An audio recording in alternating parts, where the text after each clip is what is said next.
नमस्ते and welcome to this exciting episode of Sathology debunking mythology. Sathology के इस episode में आपका बहुत बहुत स्वागत है। अभी ईयू और इंडिया की डील साइन हो गई है।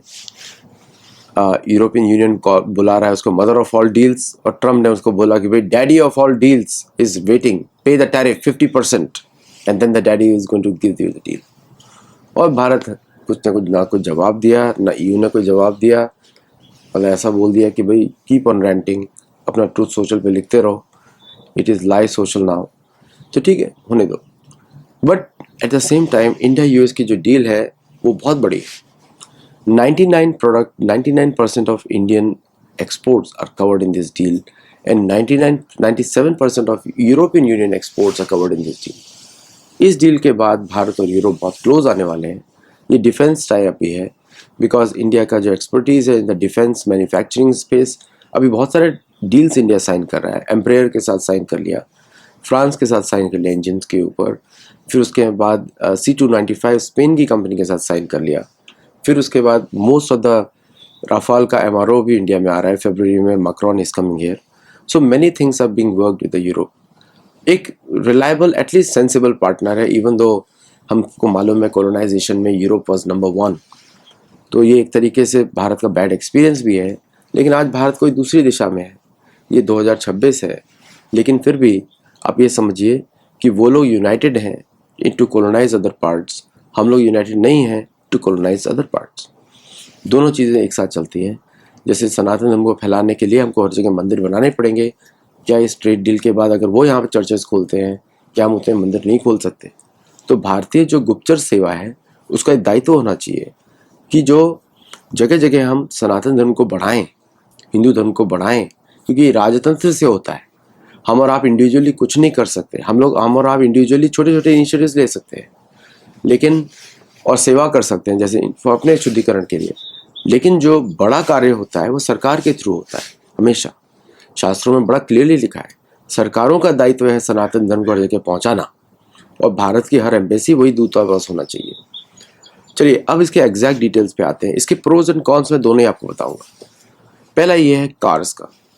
देखिए अब भारत में Audi Q5 इस तरह की कारें थोड़ी सस्ती हो जाएंगी, तो भारतीय इंडस्ट्री को बहुत फ़र्क पड़ेगा।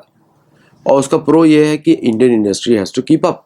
जैसे कल मैंने एक आइडिया दिया था कि there should be an Indian presidential car, है ना, मैंने उसका नाम दिया था एरावत, कि भारतीय manufacturers must make that Indian special large cars which can carry Indian leaders, जो कि should be based on the one of the topmost cars for the foreign dignitaries, वो बनाना चाहिए।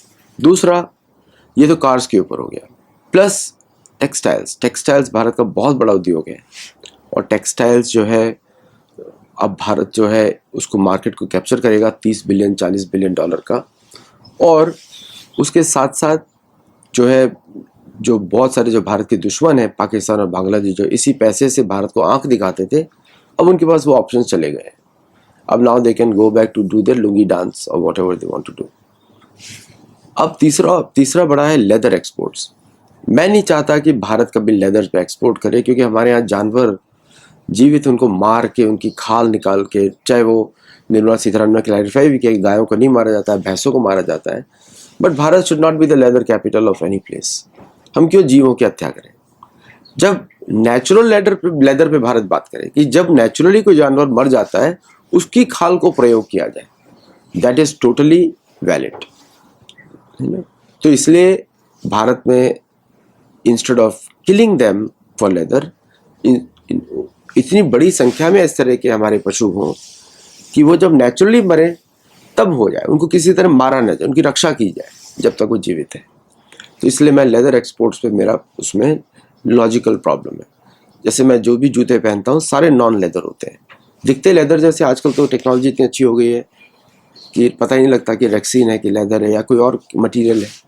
मतलब nowadays they call it leather cloth, it's like cloth और not cloth, है ना। तो उस तरह का अगर प्रमोट किया जाए तो it will be very good actually. फिर अब आते हैं तीसरे पे, इलेक्ट्रॉनिक्स आइटम्स पे। इलेक्ट्रॉनिक्स आइटम से भारत की बहुत यहाँ पे कंज्यूमेबल इलेक्ट्रॉनिक्स आइटम्स पे भारत का एडवांटेज है, बिकॉज भारत के पास बहुत सारे एंसिलरी यूनिट्स हैं जो कि कंपोनेंट्स ऑफ इलेक्ट्रॉनिक्स बनाते हैं, जैसे डायोड्स, ट्रांजिस्टर्स और इस तरह की चीज़ें बनाते हैं। प्लस भारत का खुद का प्रोसेसर भी लॉन्च हो गया है, ध्रुव 64। प्लस भारत का सैटेलाइट्स में बहुत बड़ा एक्सपीरियंस है। तो all these areas are advantage for Bharat exports to Europe. मेरा यूरोप में बहुत बिजनेस एक्सपीरियंस है। मेरी एक बुक भी है, द सोल ऑफ बिजनेस, जिसको मैं यूज़ करता था यूरोप में टू सेल एंटरप्राइज सॉफ्टवेयर्स। और आप लोगों से कोई कंपनीज को मदद चाहिए, मैंने एक नया मॉडल बनाया, वणिक मॉडल। वणिक मॉडल में हम लोग रीमॉडल कर सकते हैं पूरा आईटी सर्विसेज को to convert into product based companies. तो उस पर भी हम लोग काम कर सकते हैं। वो मेरे में बनाया हुआ है, वो धार्मिक तरीके से है। और आप लोग मुझे जानते ही हैं कि मैं अपने प्रिंसिपल्स पे कॉम्प्रोमाइज़ नहीं करता हूँ। तो फिर वहाँ पे भारत के लिए बहुत बड़ी एडवांटेज है, क्योंकि हमारे पास इतिहास है, इन लोगों के पास इतिहास नहीं है। ये तो 300-400 साल 500 साल से ही पैसा देखा है इन लोगों ने। तो गरीब लोग हैं। आपको लगता है कि करंटली अमीर होंगे, लेकिन गरीब हैं बहुत, वहाँ पे कुछ उगता ही नहीं है। तो food products, textiles, other consumables, basic electronics में एडवांटेज इंडिया। हैवी इंजीनियरिंग में जर्मन्स का एडवांटेज है, लेकिन वो भारतीय कंपनीज उसको तुरंत एडवांटेज ले सकती हैं and they can do a wonderful work. Rocketry, उसमें भारत का एडवांटेज है, यूरोप का एडवांटेज नहीं है। तो Europe will get benefit from India for with this trade agreement. और जो बाकी इंडस्ट्रीज हैं on small diamonds and jewellery and other places, वो तो सारा यूरोप भारत से ही रिच बना है। अवेदा और जो लैक्मी बन गया, लक्ष्मी। सो कॉस्मेटोलॉजी में तो भारत लीडर है, लेकिन हमने कभी भी उसको कभी हमने यूज़ नहीं किया। So now the Indian cosmetology industry which is very big in the Europe, और perfume industry which is very big in the Europe, वो उसको इंडियन प्रोडक्ट्स वहाँ पे जा सकते हैं, not white label. White label अब करना बंद कर दीजिए। To sell your products in the European with a tie up, a free trade agreement में इक्वल टाई अप करिए, a product is coming from India, made in India. Perfumes are made in India. Europeans में fashion और Europeans में जो eccentric fashions होता है, which is very much a detrimental to the social fabric of India, तो उस पर भी भारत को कंट्रोल करना पड़ेगा। एंड द चर्चेज तो आपको मालूम ही है कि चर्चेज को तो भारत को कंट्रोल करना पड़ेगा, because the Catholicism is an enemy of Hindus. अगर कैथोलिज्म के चर्चेज चलते हैं तो उनकी फंडिंग कैसे कंट्रोल की जाए, वो भारत के लिए रेलिवेंट नहीं है। तो भारत को कंडीशन डालनी पड़ेगी, no religious proselytisation in India. Trade is okay, but no religious proselytisation in India, और India should be doing what they are doing in here, promoting Sanatan Dharma, promoting Hindu culture equally. मैं बहुत सारे अमेरिकन हैंडल्स को देख रहा था।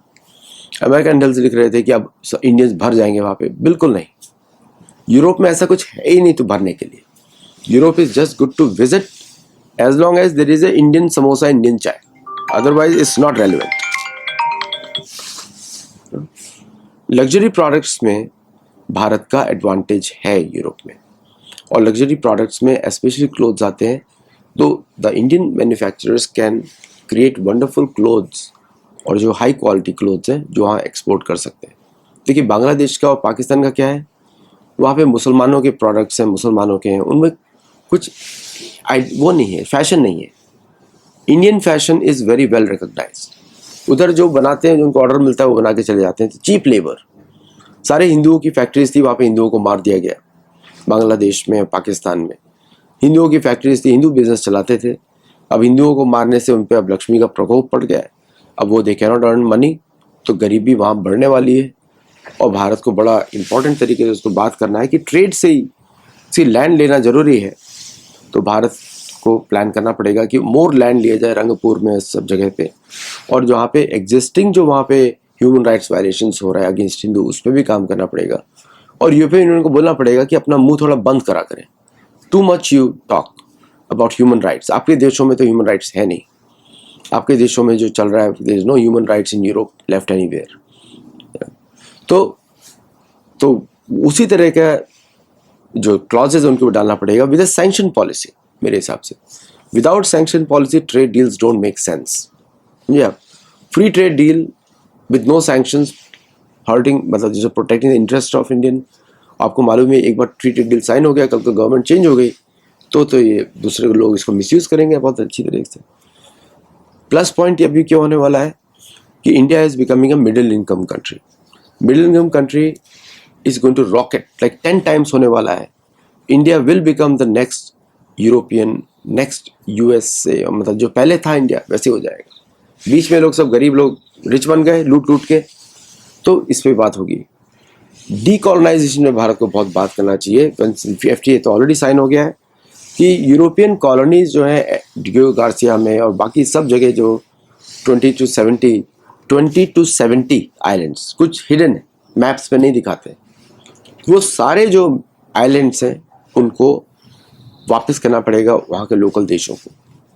चागोर archipelago should come to India, not to Mauritius. In fact Mauritius भी part of होना चाहिए भारत का।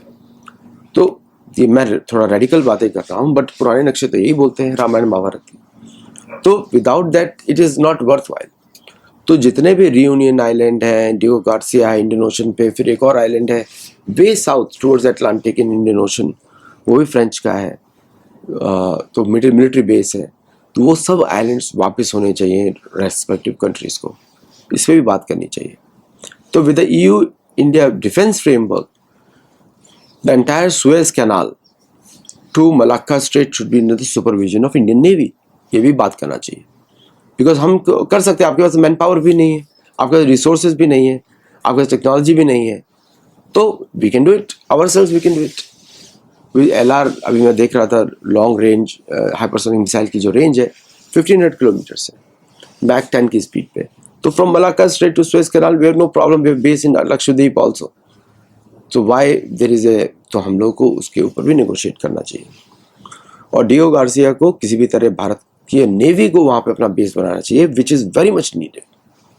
आप इमेजिन करिए हम लोग कितना सेलिब्रेट करते हैं naval base in Andaman Nicobar. If you get the naval base in Diego Garcia, it will be like a king of the ocean. You are in the middle of the ocean. Any direction you go, you can take care, right? उसमें India की missile batteries लग जाएंगी and India will be protected from there. It's a sitting aircraft carrier. अभी वो America के कब्जे में है, उसको भी खाली कराना चाहिए, उसको बात करना चाहिए अमेरिका से। अगर आपको US इंडिया FTA करना है तो डियो गार्सिया आपको खाली करना पड़ेगा। It is a security threat to India. If you don't want, then give us a base in Mexico. नहीं तो हम वहाँ से आपको मैनेज करते हैं। तो इस तरह की बातें होनी जरूरी है सब। कॉलोनाइजेशन फिर डीकॉलोनाइजेशन पूरा होना चाहिए, आधा नहीं। Most of the East European countries are anti Hindu because of the Catholicism. Most of the northern European countries are anti Hindu because of Catholicism. Okay, most, तो मैं ईस्ट और नॉर्थ की बात करें तो इसलिए भारत को वो क्लॉजेज भी डालने चाहिए कि those countries can not export Catholicism more to India to divide India, क्योंकि यूरोपियन से सब काम करते हैं अंडर अमेरिकन टुटेलाज। टुटेलाज बोला है क्योंकि वो पिछलग्गू हैं।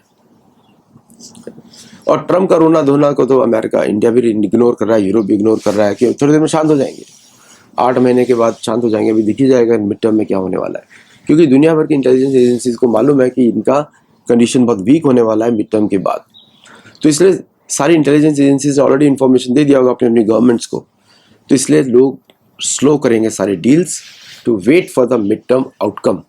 ये टर्म को मालूम होना चाहिए, अमेरिका भी यही करता है। भारत के इलेक्शन आउटकम का वेट करने के बाद ही कोई डील के बारे में अनाउंस करेगा। तो same law applies to America also. तो America US deal will be pushed to जो दिखेगा।